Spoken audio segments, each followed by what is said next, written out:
Hi అండి. ఉద్దిపప్పుతో పొంగనాలు ఎలా చేసుకోవాలి అని ఇంతకుముందు వడల్లాగే టేస్ట్ ఉంటాయని వీడియో తీశాను.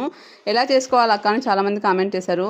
ఉద్దిపాయలు బాగా ఒక 4-5 గంటలు నానబెట్టుకొని ఇలా మిక్సీ పట్టుకోవాలి. మిక్సీ పట్టుకున్న తర్వాత ఒక గిన్నెలో తీసేసుకొని ఆనియన్స్, పచ్చిమిర్చి, కొత్తిమీర, సాల్ట్, కొంచెం క్యారెట్ వేసుకోండి, బాగుంటుంది టేస్ట్కు. పచ్చిమిర్చి వేసేసుకొని కొంచెం సాల్టు టేస్ట్ తగ్గట్టు వేసుకొని సోడా కూడా వేసేసుకొని బాగా కలుపుకోవాలి. ఇంత మంచిగా కలుపుకుంటే అంత బాగా వస్తాయి పొంగనాలు అయితే మాత్రం. సేమ్ మనకు ఉద్దివడల టేస్ట్ ఎలా ఉంటాయో అలానే ఉంటాయండి. ఆయిల్ తక్కువతో చాలా బాగా వస్తాయి అనమాట. ఆయిల్ చాలా తక్కువ పడుతుంది, మనం డీప్ ఫ్రై చేయాల్సిన అవసరం లేదు కదా. చూసారా, పొంగనాల పెన్నం పెట్టేసి బాగా కొంచెం 1/2 స్పూన్ ఆయిల్ వేసేసుకోండి. ఒక దానికి ఒక 1/2 స్పూన్ ఆయిల్ పడుతుంది. ఇప్పుడు పొంగనాలు మాత్రం ఇలా చిన్నగా ఒక చిన్న స్పూన్ తీసుకొని ఇలా పెట్టేసుకోండి. బాగా చిన్నగా వేసుకుంటేనే బాగా పొంగుతాయి అనమాట. అవి మనం కొంచెం చిన్నగా పెట్టేసుకొని ఒక 2 నిమిషాలు మూత పెట్టేసినాం అనుకోండి, బాగా మగ్గుతాయి. తర్వాత తిప్పేసుకోవడమే. చాలా క్రిస్పీగా వస్తాయి, టేస్టీగా వస్తాయి.